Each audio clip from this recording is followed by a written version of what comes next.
बाबूजी, एक आदमी परिवार की स्थिति से गरीबी अवस्था में है और निकल गया कमाने के लिए सूरत शहर में आया। बाबूजी, जब सूरत शहर में आया तो घर परिवार की स्थिति देखते हुए वो बेचारा 5 साल तक गांव नहीं गया। जब 5 साल तक गांव नहीं गया, इसी 2 मई की बात है बाबूजी।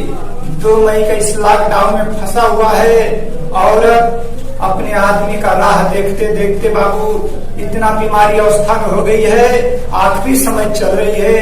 जब आखिरी समय चल रही है तो अपने आदमी को फोन करती है। अब फोन पे कहती है, क्या कहती है बाबू, जरा गौर करे कभी जी।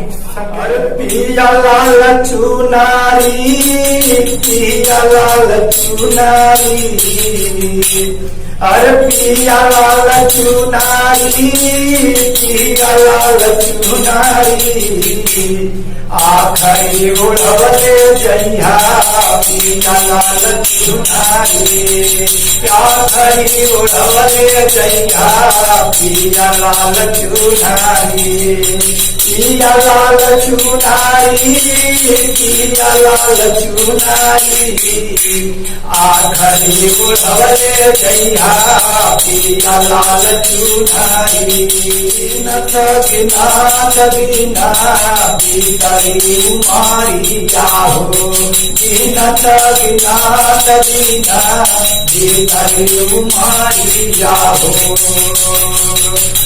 जाई के भुलाई गईला सूरता सारिया हो, जाई के भुलाई गईला सूरता सारिया हो, हला कराई सगरी, हला कराई सगरी, तो ही गईला बिसरी, आखरी उड़वले जइहा पिया लाल चुनारी, आखरी उड़वले जइहा पिया लाल चुनारी, पिया लाल चुनारी, पिया लाल चुनारी, आखरी उड़वले जइहा पिया लाल चुनारी, आखरी उड़वले जइहा पिया लाल चुनारी, रहिया देखाता पाथा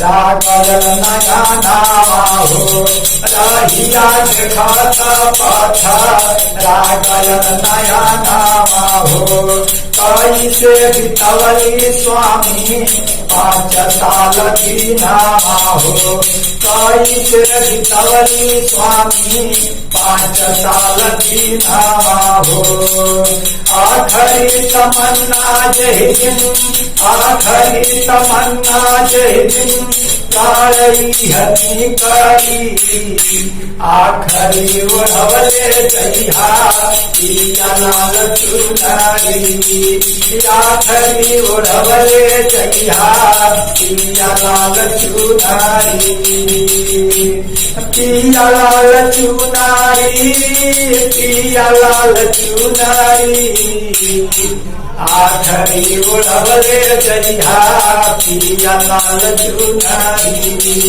आखरी उड़वले जइहा पिया लाल चुनारी, इमरजेंसी जाबा घुमाई कभी नामा हो, आई इमरजेंसी जाबा घुमाई कभी नामा हो, ये हल्ला कटाऊ में कैला पापी बापो नामा हो, ये हल्ला कटाऊ में कैला पापी बापो नामा हो, अरे भाई ना दीदार जामन, भाई ना दीदार जामन, जीवन भर आखरी, आखरी उड़वले जइहा पिया लाल चुनारी, आखरी उड़वले जइहा पिया लाल चुनारी, पिया लाल चुनारी, पिया लाल चुनारी, आखरी उड़वले जइहा पिया लाल चुनारी, आखरी उड़वले जइहा पिया लाल चुनारी। चलला सतेंद्र गंगे अपने भवानावा हो, चलला सतेंद्र गंगे अपने भवानावा हो। रे बसिया वापस कैला सेना के जमानावा हो, बसिया वापस कैला सेना के जमानावा हो। लिख राज बहादुर आगे, लिख राज बहादुर आगे शब्द नाही करी।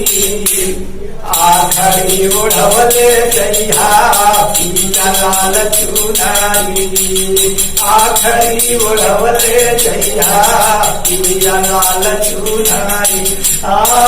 पिया लाल चुनारी, पिया लाल चुनारी, आखरी उड़वले जइहा पिया लाल चुनारी। बाबू, हमारी वीडियो जो पसंद आए तो लाइक सब्सक्राइब जरूर करें। धन्यवाद। जय हिंद, जय भारत।